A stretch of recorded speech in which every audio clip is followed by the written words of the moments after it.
બેટા ચાલો સુઈ જાઓ.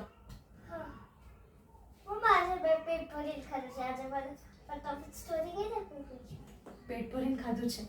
ક્યાં પહોંચ્યા હતા આપણે કાલે?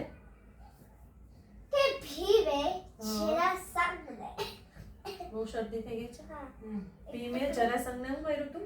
એક ટુકડો આ નાખવાનો, એક ટુકડો આ નાખવાનો, બે ટુકડા નાખ્યો તો ભેગા થઈ જાય. એક આમ નાખવાનું, એક આમ નાખવાનું, અલગ અલગ વિરુદ્ધ દિશામાં નાખી દેવાના, એટલે એ ટુકડા ભેગા થાય નહીં. જરાસંઘ જીવે નહીં. જરાસંઘ પૂરો થઈ ગયો.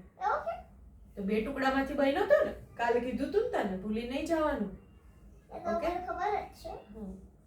પછી હવે શું થયું? યુધિષ્ઠિર કેવા રાજા બનવાના હતા? ચક્રવર્તી સમ્રાટ બનવાના હતા. ચક્રવર્તી સમ્રાટ બનવું હોય તો બધા જ રાજાઓની પરમિશન જોઈએ, કે બધા રાજાઓ એને પરમિશન આપે, મતલબ કે બધા એને માને કે આ તો રાજાઓના રાજા છે, સમ્રાટ છે. તો બધા રાજાઓએ પરમિશન આપી દીધી.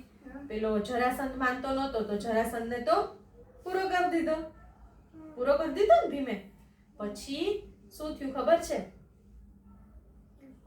યુધિષ્ઠિરને રાજ્યાભિષેક કરવાનો હતો, તો આસપાસના બહુ જ બધા રાજાઓ, આસપાસના જે રાજ્ય હતા ને, એ બધા જ રાજ્યના રાજાઓને બોલાવ્યા. હસ્તિનાપુરમાં આમંત્રણ મોકલ્યું હતું કે ધૃતરાષ્ટ્રને, ભીષ્મ પિતામહને, દુર્યોધનને, કર્ણને, ગાંડો છે તો આમંત્રણ મોકલ્યું હતું, ભાઈ છે ને. પછી કર્ણને મોકલ્યું હતું, અશ્વત્થામાને મોકલ્યું હતું, પછી શિશુપાલને મોકલ્યું હતું, દ્વારકાથી કૃષ્ણ ભગવાનને મોકલ્યું હતું. પછી બીજું કોણ આવ્યું હતું? રૂકમીને મોકલ્યું હતું, રૂકમણીના ભાઈને. રૂકમી, શિશુપાલ, કૃષ્ણ ભગવાન, અશ્વત્થામા, દુર્યોધન, કર્ણ, આસપાસના બધા જ રાજાઓને મોકલ્યા હતા આમંત્રણ. બરાબર? તો બધા આવ્યા હો, એક પછી એક બધા રાજાઓ ક્યાં આવ્યા? ઇન્દ્રપ્રસ્થમાં આવ્યા. ઇન્દ્રપ્રસ્થનો મહેલ તો કોણે બનાવેલો હતો? માયાસુરે બનાવેલો હતો. બરાબર? જ્યાં જમીન હોય ત્યાં પાણી દેખાય, પાણી હોય ત્યાં જમીન દેખાય, દરવાજો ના હોય ત્યાં દરવાજો દેખાય, દિવાલ હોય ત્યાં દરવાજો દેખાય. પછી આપણે જાય તો ભટકાઈ જાય. એટલો માયાનગરી બનાવેલી હતી. બરાબર? તો દુર્યોધન તો ચાલતો જતો હતો, તો ત્યાં તો પાણી દેખાણું, તો એને તો આમ બધા કપડા ઊંચા લીધા, તો ત્યાં તો ગયો તો પાણી નહીં, એમને નીકળી ગયો. પછી સીધો ચાલતો જતો હતો, તો ત્યાં તો આમ જમીન જ હતી, ભમ કરતો પાણીમાં પડી ગયો. બોલ, એવી માયાનગરી હતી. એવું મસ્ત માયાસુરે છે ને મહેલ બનાવ્યો હતો ઇન્દ્રપ્રસ્થમાં. તો પછી એમ કરતા કરતા દુર્યોધન તો છે ને અંદર ગયો. એવી રીતે બધા જ રાજાઓ અંદર ગયા. પછી બધા જ રાજા પડી ગયા. ના, બધા રાજા નહોતા પડી ગયા, પણ હા, એમ જોઈને ચાલવું પડે. એમ તમે એમને સીધા ચાલ્યા જાવ તો તમને ખબર ના પડે. માયાનગરી એવી હતી, માયાસુરે બનાવી હતી. પછી સાંભળ, પછી અંદર ગયા ને, રાજ્યાભિષેકની તૈયારી થઈ. બરાબર? ત્યાં તો શિશુપાલ હતો ને.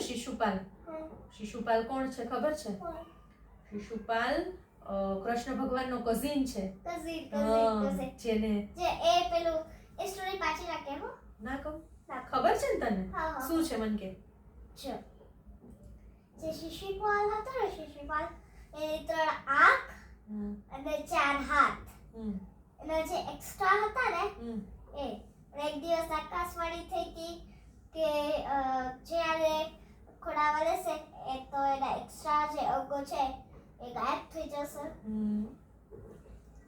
એટલે એના ફઈએ કૃષ્ણ ભગવાન પાસેથી વચન લીધું હતું કે તું, આ તો તારો ભાઈ જ છે, તારો કઝિન જ છે, એટલે તારે એની બધી ભૂલોને માફ કરી દેવાની અને એને મારવાનો નહીં. પણ કૃષ્ણ ભગવાને શું કીધું હતું? હું તારી કેટલી ભૂલો માફ કરીશ? 100 ભૂલો. 100 ભૂલ માફ કરીશ. એના પછી 101મી ભૂલ થઈ એટલે શિશુપાલ પૂરો. બરાબર? તો અહીંયા છે ને રાજ્યાભિષેક ચાલતો હતો અને શિશુપાલે કૃષ્ણ ભગવાનને જોયા એટલે એને બહુ જ દાઈ હતી કે આણે મને હાથમાં લીધો અને મારા વધારાના જે અંગો હતા એ ગાયબ થઈ ગયા, અને આકાશવાણી એવી થઈ કે હું આના હાથે મરીશ. એટલે એને બહુ જ ગુસ્સો હતો. એટલે એને કૃષ્ણ ભગવાનને ગાળો આપવાની ચાલુ કરી. ગાળો એટલે શું ખબર છે? જે પેલું હોય કે આપણે બધાને બેડ વર્ડ્સ બેડ વર્ડ્સ, જે આપણને, જે સામેવાળાને ગમે નહીં, હોય. બરાબર? એટલે એને ગાળો આપવાની ચાલુ કરી. કઈ પાગલ ને આવાન તેવાન. તો તમે લોકો તારા ફ્રેન્ડ્સ ને બધા કેવું બોલો છો? આજે તું ને દેવાંશી ઝઘડા હતા ને પાગલ માટે, હે ને? તે એને પાગલ કીધું, એને તને પાગલ કીધું. પણ એવું કહેવાય નહીં. સામેવાળાને ન ગમે એવા જે વર્ડ્સ હોય એને કહેવાય બેડ વર્ડ્સ. એવા બેડ વર્ડ્સ નો યુઝ કરવાનો નહીં. આપણે હંમેશા સારા શબ્દોનો યુઝ કરવાનો, બરાબર ને? તો શિશુપાલે ગાળો આપવાની ચાલુ કરી તો એને યાદ જ ના રહ્યું કે ક્યારે 100 ગાળ પૂરી થઈ ગઈ, બરાબર? પછી 101 વખત ગાળ બોલ્યો. પછી કૃષ્ણ ભગવાને શું લીધું હાથમાં? ચક્ર પડાય લાગી ગઈ ચક્ર. સુદર્શન ચક્ર લીધું. પછી સુદર્શન ચક્ર ચલાવ્યું આમ અને શિશુપાલનું ગળું કાપી નાખ્યું. સુદર્શન ચક્ર આમ જાય, ચક્ર ફટ કરતું ગળું કટ થઈ જાય. કૃષ્ણ ભગવાન મોકલે સુદર્શન ચક્રને કહે કે જા સુદર્શન ચક્ર શિશુપાલનું ગળું કાપી આવ. એટલે કાપી આવે સુદર્શન ચક્ર, છોડી દે. હા, શિશુપાલનું ગળું કટ થઈ ગયું. તો જ્યારે સુદર્શન ચક્ર કૃષ્ણ ભગવાનના હાથમાં હતું ને, તો એને થોડુંક લાગી ગયું. એને લાગ્યું ને તો અહીંયા હાથમાંથી બ્લડ નીકળ્યું ને, મને બી અહીંયા બ્લડ નીકળ્યું તું. તને લઈ નીકળ્યું હતું ને. પછી એને બ્લડ નીકળ્યું ને એટલે દ્રૌપદી તો આવ્યા ફટાફટ દોડતા. એને કીધું કૃષ્ણ ભગવાનને, સખાય કે જો તમને બ્લડ નીકળે છે અહીંયા તો. સખા કે મિત્ર, એના ફ્રેન્ડ હતા દ્રૌપદીના. એટલે કે સખાય કે તમને બ્લડ નીકળે છે. તો કૃષ્ણ ભગવાને જોયું કે હા, તો મને લાગી ગયું છે. દ્રૌપદીએ ફટાફટ એની સાડીનો છેડો આમ ફાડ્યો અને ફટાફટ કૃષ્ણ ભગવાનને શું બાંધી દીધો? પાટો બાંધી દીધો. ફટાફટ, હો, કેમ કે ત્યાં હાજરમાં તો કઈ હોય નહીં તરત ને તરત. એટલે ફટાફટ સાડીમાંથી બાંધી દીધો. રાજાને કે પણ એટલી બીજાને કે બીજા લઈ આવે એટલી વાર લાગે ને, તો એના મિત્રને લોહી નીકળતું હોય તો એને દુઃખ લાગે ને, એટલે ફટાફટ એને એની સાડીમાંથી જ પાટો બાંધી દીધો. પછી કૃષ્ણ ભગવાને શું કીધું ખબર છે? આ એનો જે ઉપકાર છે ને દ્રૌપદીનો, એને ગમે ત્યારે એને વચન આપ્યું કે જીવનમાં ગમે ત્યારે તને ક્યારેય પણ રક્ષણની જરૂર પડે ને, તો તારો મિત્ર એટલે તારો સખા કૃષ્ણ ભગવાન હંમેશા તારી મદદ કરશે, એવું વચન આપ્યું દ્રૌપદી. હંમેશા મદદ કરે. કૃષ્ણ ભગવાને તો દ્રૌપદીને બહુ જ વખત મદદ કરી છે, બહુ જ હેલ્પ કરી છે. હું તને કઈ સ્ટોરીમાં કેટલી વાર હેલ્પ કરી છે, બરાબર? પછી શિશુપાલ તો અહીંયા પૂરો થઈ ગયો અને દુર્યોધનને તો બરાબરની ઈર્ષા થઈ કે આટલો મસ્ત મહેલ અને મારી પાસે તો એ કે કાંઈ નથી.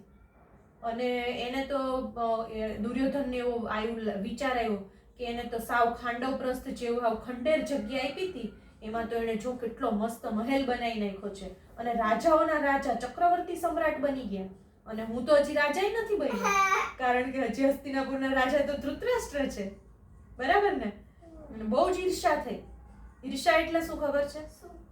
મતલબ કે જો બીજા જોડે જે વસ્તુ હોય અને આપણી પાસે એ ન હોય તો આપણને ના મજા આવે કે આની પાસે છે ને મારી પાસે કેમ નથી. એવો જે આપણા લઈ લો એવું થતું હતું ને. તો એ જે આપણી જે એ ઇમોશન છે ને, એને કહેવાય ઈર્ષા. હા, અને એવી ઈર્ષા કરવાની ના હોય, એ બેડ ઇમોશન કહેવાય. ઈર્ષા કરવાની ના હોય, બરાબર ને? તો દુર્યોધનને એવી ઈર્ષા થઈ, બરાબર?